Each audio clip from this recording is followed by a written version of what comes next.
Solar ఎనర్జీపై YCP social మీడియాలో ఇష్టానుసారం పోస్టులు పెట్టడంపై సీఎం చంద్రబాబు ఆగ్రహం వ్యక్తం చేశారు. ఆ ప్రాజెక్టును తీసుకువచ్చింది తామేనని అన్నారు. అబద్ధాలతో ప్రజల్ని మభ్యపెట్టడానికి ఆ పార్టీ ప్రయత్నిస్తోందని అన్నారు.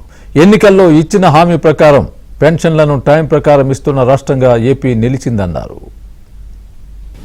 మొన్నటి వరకు మీరు చూసారా, సోషల్ మీడియా అయితే ఇష్టానుసారంగా తప్పుడు వార్తలు పెట్టి ఇష్టానుసారంగా చేశారు. నిన్న మొన్న మాట్లాడుతున్నారు, మీరు చూసుంటారు కొన్ని పేపర్లలో, కొన్ని ఆన్లైన్లో, సోషల్ మీడియాలో. ఏదంటే అది వీళ్ళే పెట్టారంట. సోలార్ ఎనర్జీ ఏదైతే కర్నూలులో, ఆ సోలార్ ఎనర్జీ, విండ్ ఎనర్జీ అవన్నీ నేను ఇస్తే దాన్ని కావాలని అడ్డం పెట్టి ఇష్టానుసారంగా చేసి వాళ్ళ దగ్గర డబ్బులు వసూలు చేసి కడాన వాళ్ళందరూ కోర్టులకు పోయి ప్రపంచంలో చీకొట్టి ఫైనల్గా వీళ్ళు చేసింది ఏంటి? 9,000 కోట్ల రూపాయలు నా మీద కోపంతో ఊరికే వచ్చే కరెంటు వాడకుండా ఫిక్స్డ్ కాస్ట్ కింద డబ్బులు పే చేశారు. ప్రజల డబ్బుల్ని 9,000 కోట్లు పే చేశారు. ఇలాంటి ఒక్క వ్యవస్థను కాదు, అన్ని వ్యవస్థలను భ్రష్టు పట్టించారు. ఇప్పుడు ఎదురుదాడి చేసే పరిస్థితికి వచ్చారు. ఏం పర్వాలేదు, నేను సాక్ష్యాధారాలతో సహా ట్రాన్స్పరెంట్గా ప్రజల ముందర పెడతా. అందుకే ఈరోజు మళ్ళీ విజన్ 2047 తయారు చేసి ప్రతి ఒక్క ఇంటికి నేను ఒకటే ఆలోచిస్తున్నా, వెల్తీ, హెల్తీ, హ్యాపీ సొసైటీ. ఆదాయం పెరగాలి, తలసరి ఆదాయం, ఆరోగ్యం పెరగాలి. దానికి ఏమేం చేయాలో అవన్నీ చేయాలి. ఆనందంగా ఉండాలి, వ్యక్తి ఆనందంగా ఉండాలి, కుటుంబం ఆనందంగా ఉండాలి, సమాజం ఆనందంగా ఉండాలి. దీనికోసమే ఈరోజు నేను పనిచేస్తున్నాను. ఈరోజు అందుకనే మీరు చూస్తే నేను సూపర్ 6 తీసుకొచ్చాను. సూపర్ 6 అన్నీ కూడా అమలు చేయడానికి అన్ని విధాల ప్రయత్నం చేస్తున్నా. అన్ని వర్గాల్లో ఎక్కడ కూడా ఏ వర్గానికి కూడా అన్యాయం జరగకుండా అన్ని వర్గాలను పరిరక్షిస్తూ వాళ్ళని ఏ విధంగా కాపాడుకుంటూ వాళ్ళందరినీ ఎంపవర్ చేయాలనో చేస్తూ ముందుకు పోతున్నాం.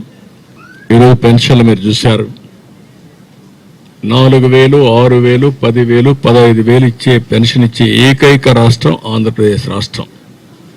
64 లక్షల పెన్షన్లు ఇస్తున్నాం. 33,000 కోట్ల రూపాయలు ఇస్తున్నాం సంవత్సరానికి. నెలకు 2,700 కోట్లు పైన ఇస్తున్నాం. మొదటి తారీఖు ఇస్తున్నాం. మొదటి తారీఖు ఇవ్వడం కాకుండా టెక్నాలజీతో నేనేం చేస్తున్నానంటే ఎక్కడ డిస్ట్రిబ్యూట్ చేస్తున్నారో చెక్ చేసుకుని మళ్ళా IVRS అడిగి సాటిస్ఫాక్షన్ లెవెల్ తెప్పించి ఎక్కడ ఒక చిన్న పొరపాటు జరగకుండా ఇచ్చే పరిస్థితికి వచ్చాం. దీనివల్ల ఇండియాలోనే హైయెస్ట్ సాటిస్ఫాక్షన్ ఇచ్చే ఏకైక కార్యక్రమం సంక్షేమ కార్యక్రమాల్లో ఈ పెన్షన్ ఇచ్చే విధానం.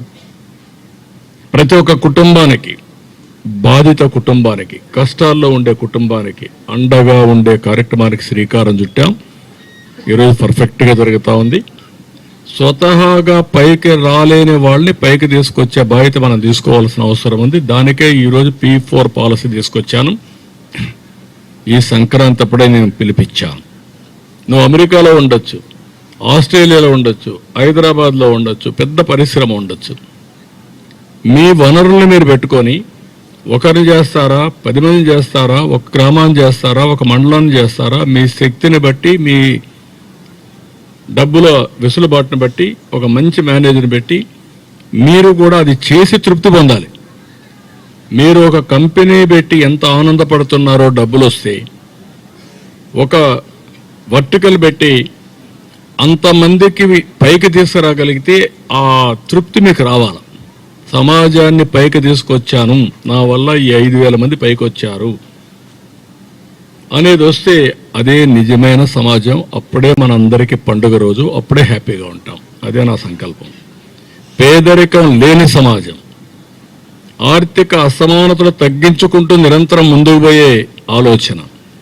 దీనికి పైనుండే 10%, కింద నుండే 20% ఎప్పుడు అందుబాటులో ఉండాలో కంటిన్యూగా చేయాలి.